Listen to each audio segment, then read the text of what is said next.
Optical fibre का सिद्धांत, principle of optical fibre.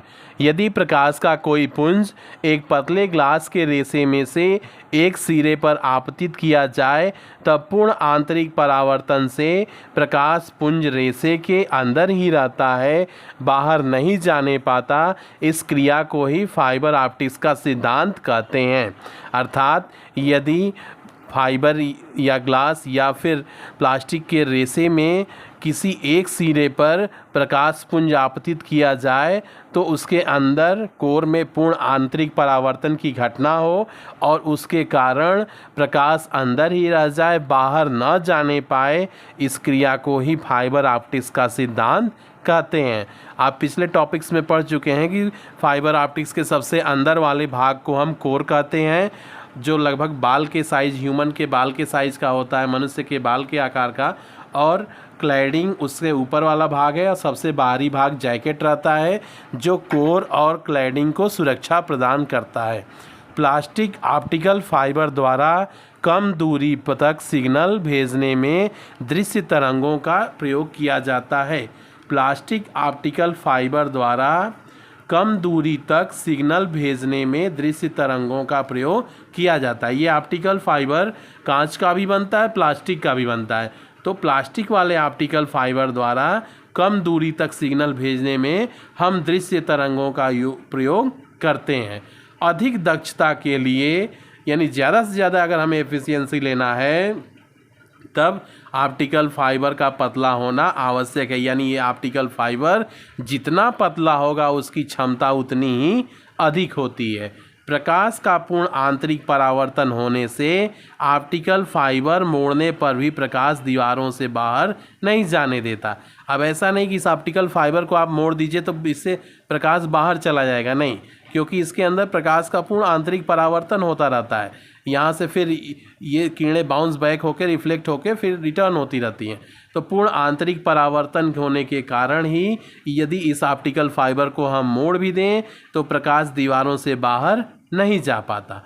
Optical fibre प्रकाश के लिए तरंग पथ की तरह कार्य करता है। जिस तरह तरंगें चलती हैं, सेम उसी तरह से ये ऑप्टिकल फाइबर क्या कार्य करता है, प्रकाश के लिए तरंग पथ का कार्य करता है। एक बार किरण आएगी, फिर यहाँ टकरा के बाउंस बैक होगी, फिर चलेगी, फिर बाउंस बैक होगी, मतलब परावर्तन, इसमें पूर्ण आंतरिक परावर्तन होता रहता है। इस तरह से ऑप्टिकल फाइबर प्रकाश के लिए तरंग पथ जैसे कार्य करता है।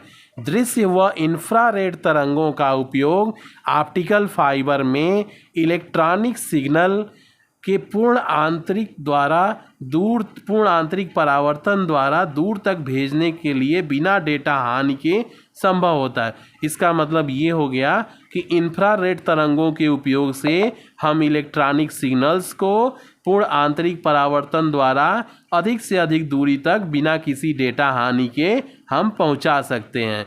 यानी इन्हीं इंफ्रारेड किरणों की मदद से संसार में कहीं भी किसी भी देश में कोई व्यक्ति बैठा हो और वहां से नेट के थ्रू, इंटरनेट या नेटवर्किंग के माध्यम से सूचना को एक स्थान से दूसरे स्थान तक इलेक्ट्रॉनिक सिग्नल्स के माध्यम से वो भेज सकता है या प्राप्त कर सकता है बिना उसमें डेटा में नुकसान हुए। अब ये ग्राह्य कोण क्या होता है? आपतन कोण थीटा नॉट या थीटा जीरो का वह अधिकतम मान, अर्थात यदि तरंगे कोर पर इस कोण से कम पर आपतित हों तब वे कोर क्लैडिंग बाउंड्री पर पूर्ण आंतरिक परावर्तित होती हैं तथा निरंतर परावर्तन से कोर के अनुदिश चलती हैं, जिसे ग्राह्य कोण कहते हैं। ये ग्राह्य कोण थीटा नॉट मैक्स या थीटा जीरो मैक्स बराबर sine inverse under root n1 square minus n2 square upon n0 या n0, जहाँ पर ये n1 क्या है? n1 कोर का अपवर्तनांक है। n1 क्या है? कोर का अपवर्तनांक। n2 क्या है? क्लैडिंग का अपवर्तनांक। n2 क्या है? क्लैडिंग का अपवर्तनांक। और n0 या n0 क्या है? वायु का अपवर्तनांक। तो इस तरह हमने ऑप्टिकल फाइबर के सिद्धांत में समझा कि यदि प्रकाश का कोई पुंज एक पतले ग्लास के रेशे में एक सिरे पर आपतित किया जाए तब पूर्ण आंतरिक परावर्तन के कारण प्रकाश पुंज रेशे के अंदर ही रहता है, बाहर नहीं जाने पाता है। और यही सिद्धांत क्या कहलाता है? फाइबर ऑप्टिक्स का सिद्धांत कहलाता है। और ये फाइबर ऑप्टिक्स एक तरह से प्रकाश के लिए तरंग पथ की तरह कार्य करता है, ठीक है। और जितना अधिक ये पतला फाइबर ऑप्टिक्स होगा उसकी दक्षता भी उतनी ही अधिक होती है, ठीक। और इसके द्वारा हम नेटवर्किंग में एक स्थान से दूसरे स्थान तक बिना डेटा लॉस हुए, बिना डेटा का नुकसान हुए, सूचना को हम एक स्थान से दूसरे स्थान, एक देश से दूसरे देश, या फिर एक ग्रह से दूसरे ग्रह भी हम इसको फाइबर ऑप्टिक्स और लेज़र तरंगों का हम उपयोग कर लें तो इससे हम भेज सकते हैं।